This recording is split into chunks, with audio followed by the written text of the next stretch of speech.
This is a Maplesoft digital education podcast.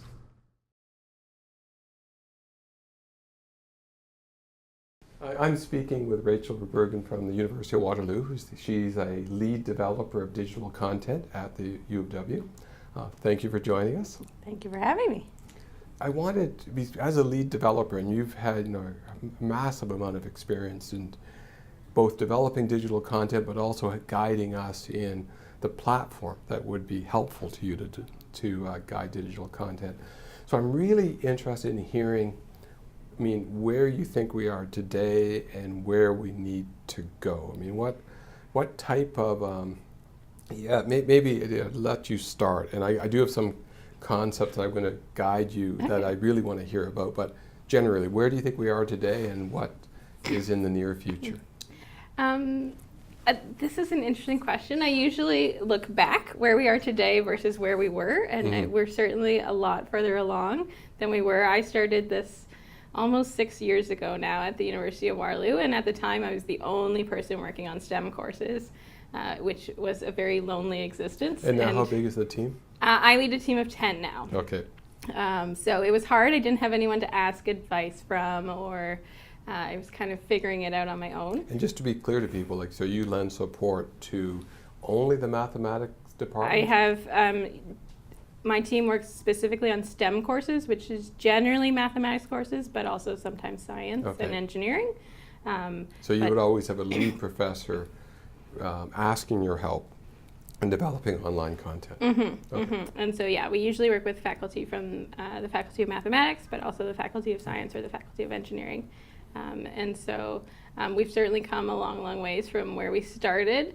And even before I started, it was videotaping someone at the front of a classroom and posting those online. And then we tried to make it a little more professional looking, a little more interactive, a little more engaging. And I think we're slowly getting there.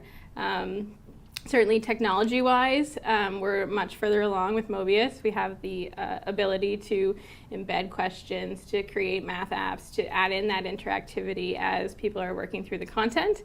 And so I think we're at a good place technology-wise, not to say we can't go further, but I think we still need to catch up with the technology in terms of our instructors' concepts and attitudes towards what can be done. It's a big mind shift to go from in the classroom at a blackboard to in an online experience where you can do a lot more, but sometimes the possibilities are so broad that it's you can become hard. drunk with power. It's hard to figure out what you want to do.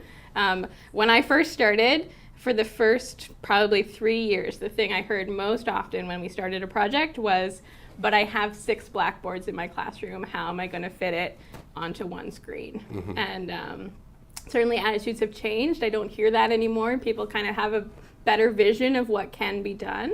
But we still have to figure out, I think, how to get these interactive pieces, the questions and the math apps, really baked into the content so they're not a side thought. I think we're still at the stage where a lot of times we develop the content, we're really concerned about the narrative, about the exposition, which is important, and we just kind of throw those questions or math apps in as a side thought. I think the mathematical storytelling is what professors who've been taught for 10 years are used to.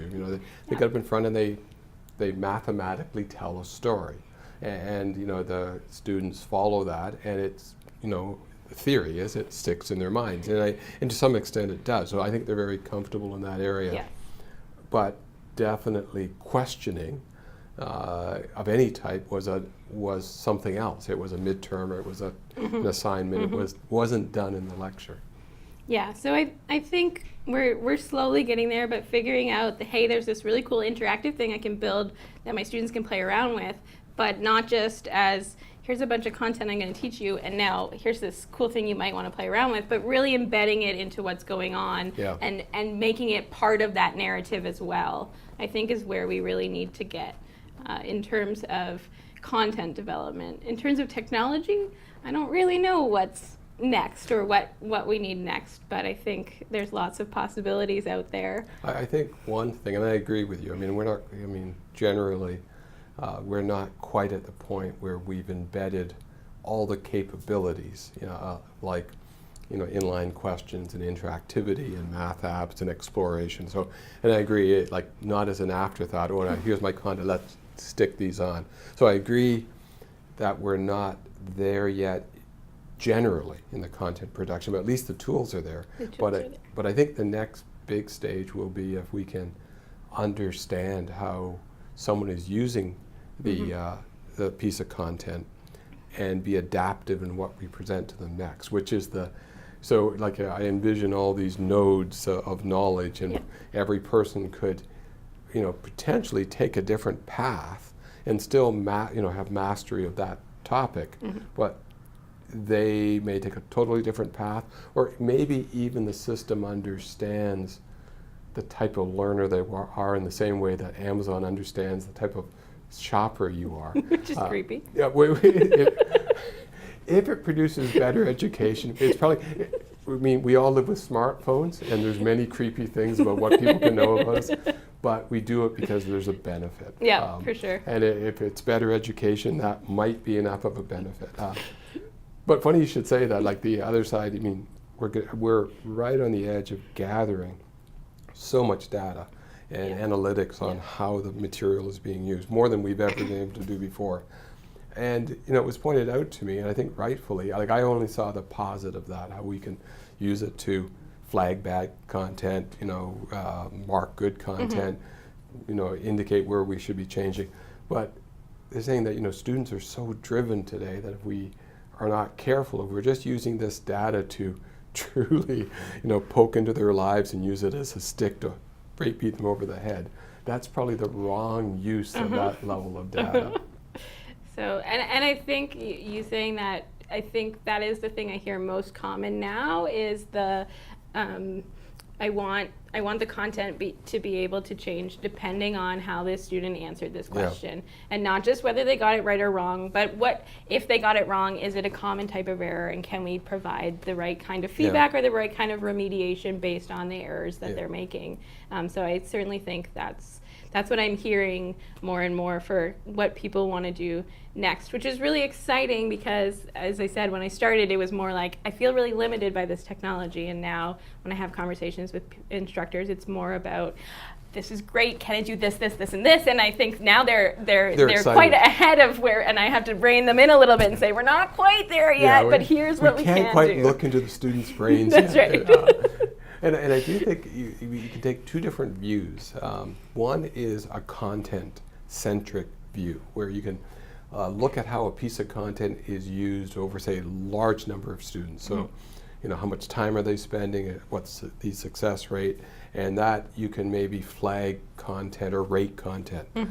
That's one view. But the other view, of course, is from the user view, the student view, maybe at a student, individual student, maybe a whole class, maybe tens of thousands of students. So you can look at it from how are they moving through the material. I see those as two different views, giving different data. Like they're not orthogonal, but it's a different way of looking at it. I think we're going to have to grasp with, like, how do we make the system adaptive to both those methods. And certainly the sort of data that we're interested in at the Center for Extended Learning, a lot of it comes down to cost. So if we're building these sorts of pieces out for students, are they even using them? Is it worth investing the time into building this if nobody's actually going to use it? I do see, if nothing else, especially from a university point of view, it's wonderful material for research. Like the concept of developing an artificial intelligence based instructor, like not to automatically teach students, because I think the fear that some professors have that if they put their lectures in online, they're going to be out of a job is just ridiculous. No, we're social animals. We're going to interact that way. But I do find it fascinating that like there's going to be so much data, there's no way that a human can probably look at the flow of every student through the course. But in the same way that Google and Amazon, can consolidate all this data to present choices to us that we want, potentially an artificial AI could present or could flag pieces of content or flag students at risk to the instructor, and then they could take the right steps to either fix the content or address issues that a student is having. And so I do see it as more of an assistant to the educational process. But I'm excited by it. But it definitely is an area of research, and I can see years and years of research, and this is what universities do really well. This is, my instructional designers have been on me for a while. We want the data, and I don't know if they realize, what are they going to do with the data? Because that's a lot of data. We have a lot of students in there right now, and to sit down and comb through that data. Yeah, it's definitely going to be data mining techniques. I mean, it is an area of research. I think there are some simple things we can look at, and that's where we'll start. Yes. But people immediately jump to, wow, could I do that? Which is maybe light years ahead. Yeah. So, what are other sort of insights that you've had from working with? You're probably, even in the world, your team is, quite unique. You have a number of, first, the sheer number of courses that you're developing. You're working with a number of professors. So, I think there's lots of people developing digital content for their course. I'm teaching algebra. I'm going to develop that one course, and maybe I keep on iterating it so I get slowly better. But your team, you're drinking from the fire hose. You're doing this all the time. So you probably have more experience than maybe anyone in the world today. So what would be things that you see, or changes that you would make, or what ifs? Yeah, I think a big one for us right now is trying to move people away from this idea of, I do 36 one-hour lectures in a semester, and so I need 36 30-minute videos for my online course, and to get them thinking through different ways of presenting the material, trying to chunk it into smaller pieces, which not only makes it nicer for students to be able to watch, but also they can find what they need when they need it. They can find what they need, and it makes reuse a little bit easier too. Yeah, absolutely. It was mentioned earlier today that we have, I think you mentioned, we have like 26 calculus courses. Well, we don't need to make 26 versions of the calculus content if we can make it in small pieces, and you can say, okay, I need this fundamental core, but I'm going to make a different example that's more applicable to my students. And then when you improve that one little core, it ripples through wherever you might have placed it. Yeah, exactly. So I think that's one piece, is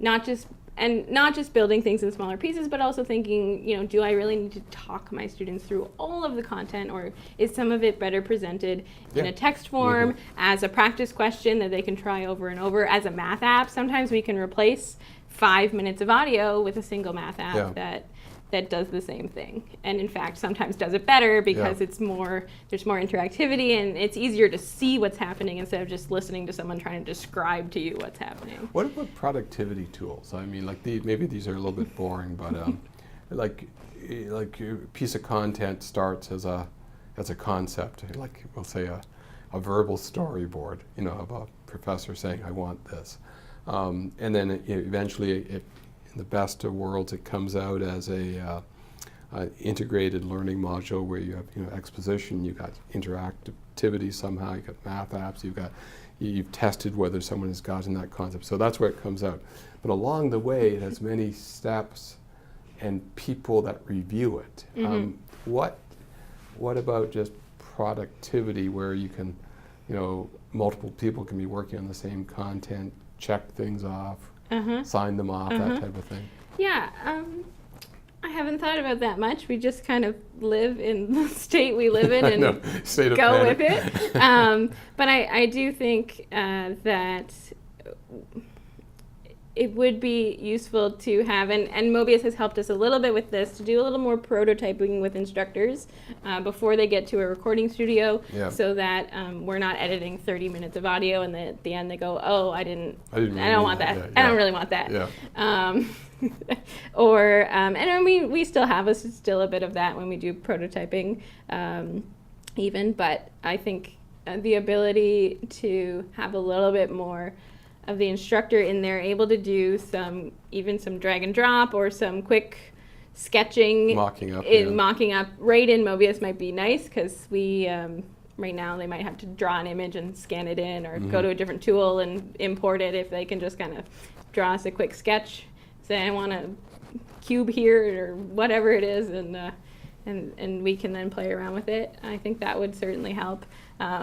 We get a wide variety of content, from basically hand drawn on a napkin to full on polished versions of things, and so I think being able to house that all in one place and easily kind of mix and match that as we're storyboarding or having conversations, and especially on larger projects, it's not just an instructor we're working with, but sometimes we're working with an external review board or other things like that. And sometimes along the process, they want to wait till the finished product to give it to the external review board, but then the external review board says, oh, that's not really... I had a whole unit one time where the instructor said the word approximate, I think, a number of times, and then the reviewer said, it should really be estimate instead of approximate. And he said, can you change that everywhere?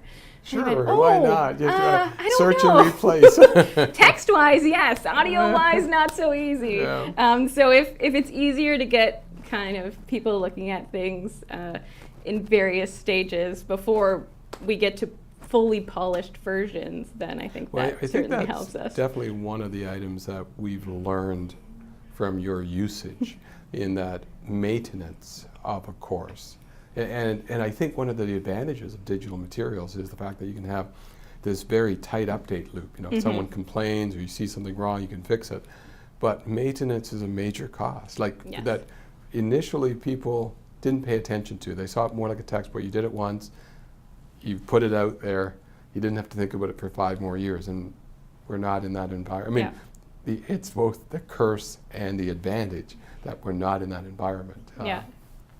Yeah, I have a number of instructors this semester who have their content is running, a student notices a mistake, and they've just gone in and fixed it. And previously, it was they would have to email us enough information for us to find what the mistake was, where it was, go fix it. Then we'd have to republish the file, re-upload it to the course, let them know that it was there. And every once in a while, it would be, oh, you missed this, or that wasn't what needed fixing. And so now, I haven't even had to be part of that process at all. They just say, oh, I found a mistake in my content and I fixed it.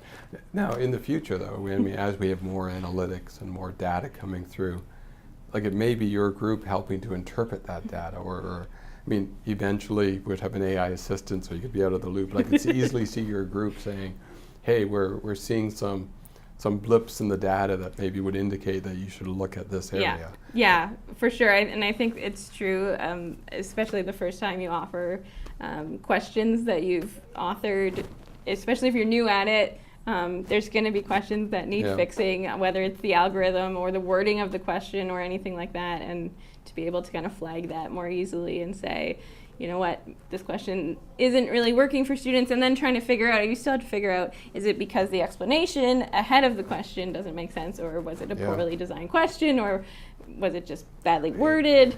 I really hope we can get to a point too that it's common. I mean, within a lot of websites and marketing copy, there's ABC testing is very common, and quite often you don't know the answer to what you say. Like, does it work better this way or that way?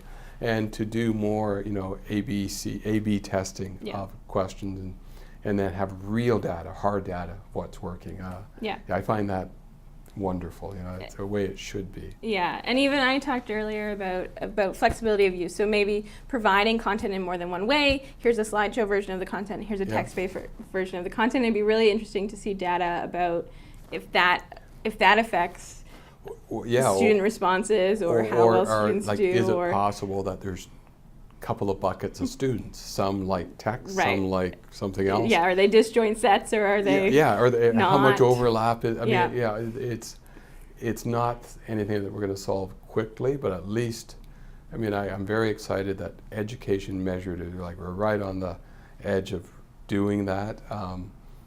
And it's nothing quick, and it's nothing that we're suddenly going to just be able to say, it's now measured, we're done.